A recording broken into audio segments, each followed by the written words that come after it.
What would you do if the most brilliant military mind in the world, the man who had just helped save Western civilization, told you he was ready to launch a brand new war before the last one had even officially ended? In the spring of 1945, as the guns of the Second World War were falling silent across a shattered Europe, a question of almost unimaginable consequence hung over the corridors of power in Washington, London, and the occupied ruins of Germany. It was not a question debated by journalists or professors. It was a question whispered between generals, typed in classified cables, and weighed in silence by men who understood that the wrong answer could ignite a catastrophe that would dwarf everything that had come before. General George Smith Patton, Jr., commander of the legendary Third Army, conqueror of Sicily, the man who had driven his soldiers further and faster than any general in American history, was not talking about retiring. He was talking about marching east, straight into the Soviet Union, and he believed, with every fiber of his volcanic, unyielding soul, that the United States had perhaps 6 weeks to act before the window closed forever.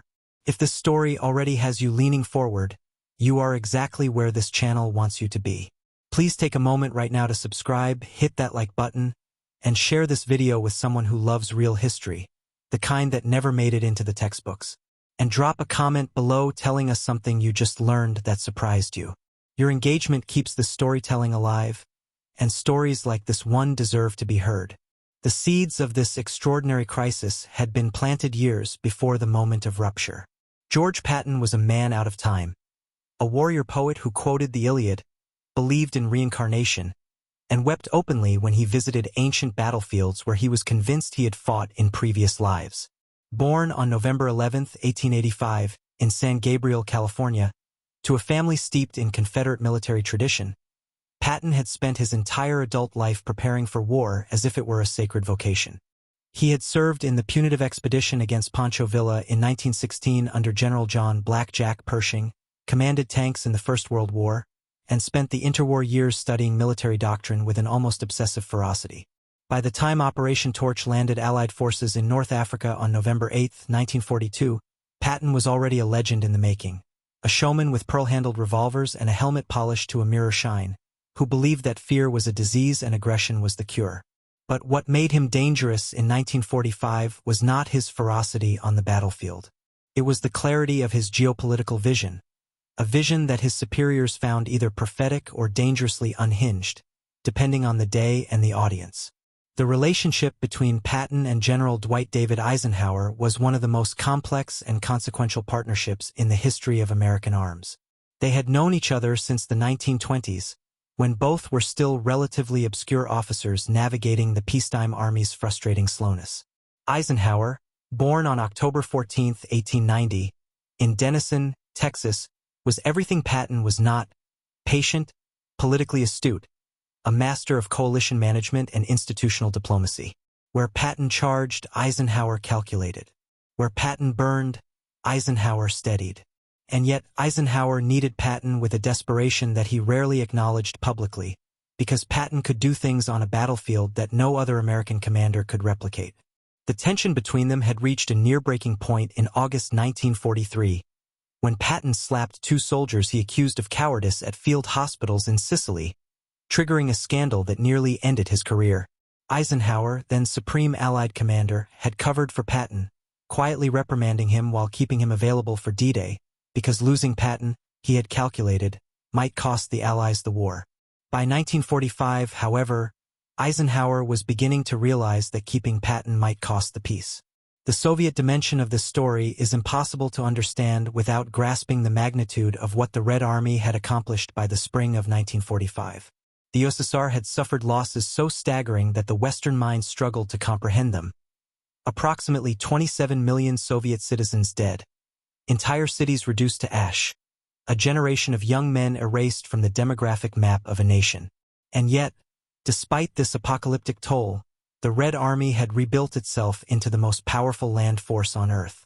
By April 1945, Soviet Marshal Georgy Konstantinovich Zhukov commanded forces along the Oder River, just 60 kilometers east of Berlin, that numbered in the millions, supported by artillery concentrations that literally shook the ground for miles in every direction. Patton watched this Soviet behemoth with a cold, calculating eye, and what he saw did not fill him with the admiration that many of his colleagues expressed. He saw an ideological enemy that had merely used the common cause of defeating Adolf Hitler to extend its power deep into the heart of Europe. He told members of his staff, with characteristically blunt language that was deliberately excluded from official communications, that the United States had just fought the wrong enemy, and that the real war was only beginning.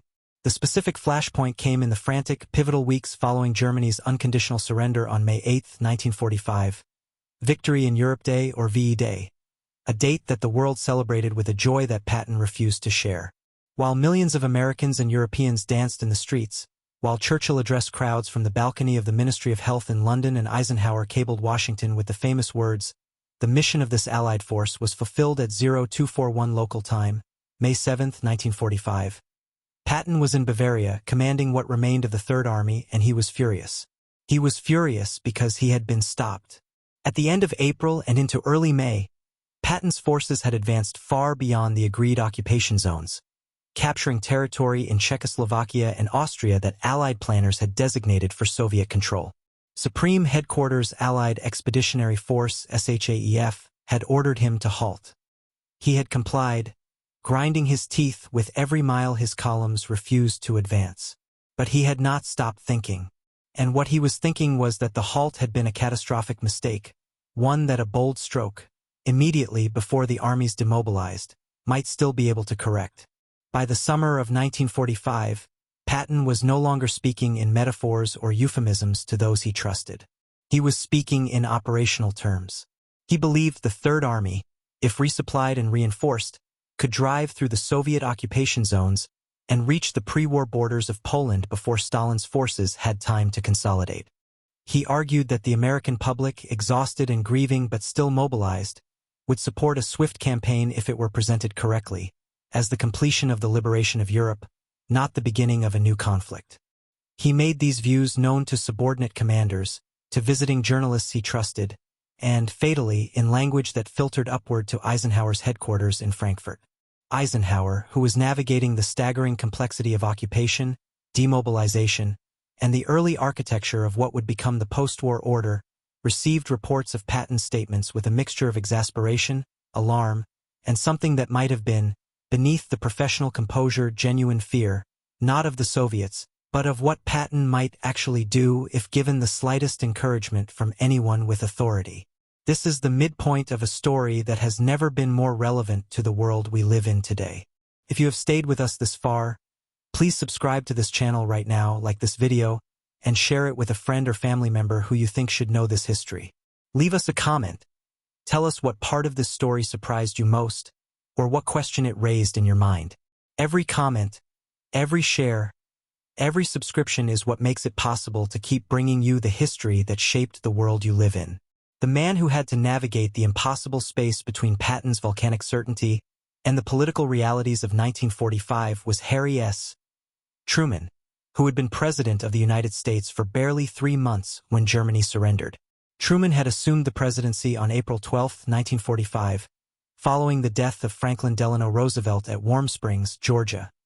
A transition so sudden that Truman later confessed he felt as though the moon and stars had fallen on him. He was a Missouri haberdasher turned politician, a plain-spoken man of fierce moral seriousness who had none of Roosevelt's aristocratic ease and none of his calculated ambiguity. Where Roosevelt had managed Churchill and Stalin with theatrical finesse, Truman was direct, occasionally to the point of diplomatic bruising. He had his first meeting with Soviet Foreign Minister Vyacheslav Molotov on April 23, 1945, just 11 days into his presidency, and reportedly lectured Molotov so bluntly about Soviet violations of the Yalta agreements that Molotov said no one had ever spoken to him that way before. Truman was not soft on the Soviet threat, but he was also not willing to hand a 4-star general the authority to restart global conflict, regardless of the general's arguments. The private conversations between Eisenhower and Truman regarding Patton in the late summer and autumn of 1945 were among the most sensitive in the early Cold War period. According to accounts pieced together from declassified communications, Eisenhower briefed the president on Patton's increasingly public and increasingly reckless statements, including a disastrous press conference on September 22, 1945 in Bad Tölz, Bavaria, in which Patton compared the Nazi Party to the American Democratic and Republican parties, suggesting that former Nazis should be retained in administrative positions because they were the only people who knew how to run anything. The political explosion that followed was immediate and international.